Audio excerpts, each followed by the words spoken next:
Standard 7 students. In my last video, I have given you one speech.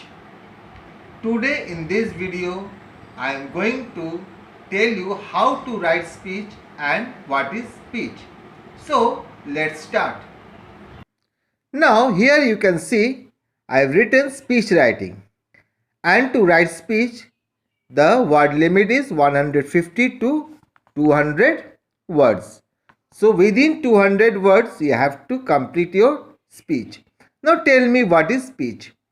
A speech is a communicative form of expression of one's ideas or thoughts on a specific topic or a formal address to the public.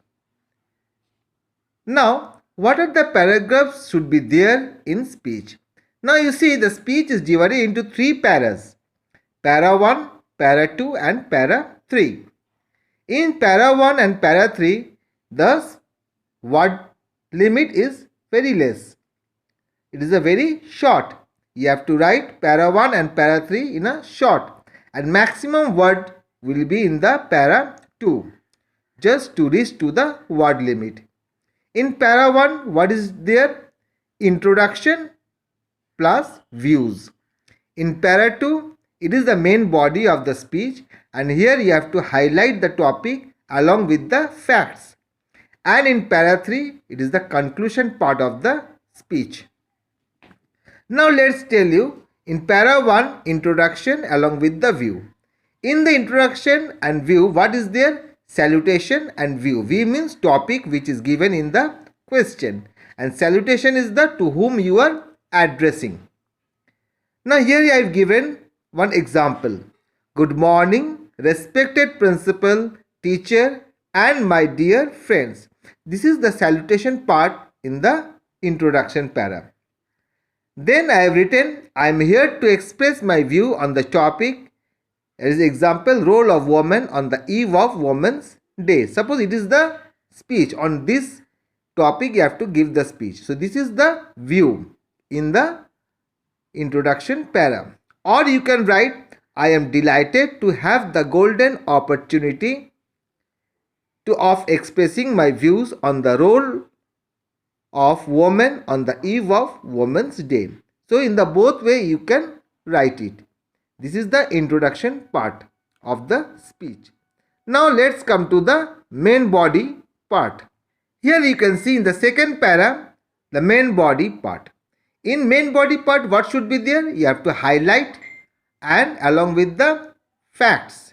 Facts means you have to give the examples just to make the speech more effective, so that everybody can hear. Everybody like to hear your speech.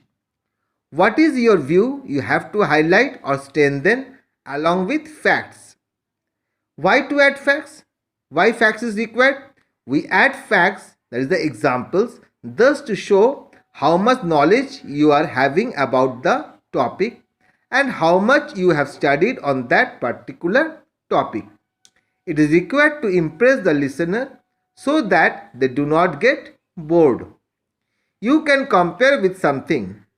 Suppose in the main body also you can compare. Suppose, example, if the speech comes like this way, that with the coming of video games, the aggressiveness developed in the children. Suppose this is a topic of your speech. So here you can compare that if there is no video games, what was the benefit, and after coming the video games, what happened. So you can compare both the things. See, I have written one thing for you. To make the speech more effective, you can add comparison as before coming of video games, what the negative energy that develop in the children's mind, it gets drained out when the children go out to play football, cricket or any outdoor games.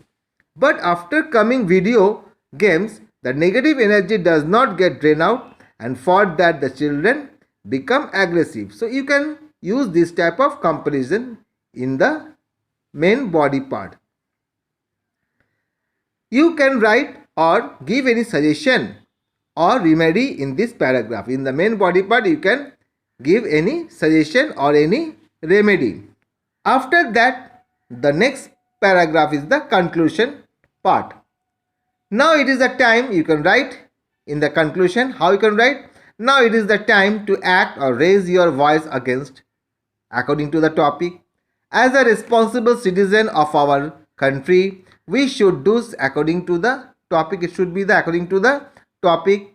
If the topic is based on education, you can write, to facilitate better education, the government should try to set up more and more school and colleges. Now you can write to conclude the speech. I like to conclude by saying that try and try we can succeed. It all depends what conclusion we should write based on the topic. Now while writing the speech, I have written the 5 points. We should keep it in your mind. While writing speech, the speech should be in the present tense. Easy language so that everybody can understand. If at the very beginning you have to greet the audience, you have to introduce yourself, and you have to introduce the topic. So this is the introduction part. You can add some quotations also in the introduction. So let's stay with me in the next video where I will teach you more like this in grammar or in the writing section. Have a nice day. Thank you.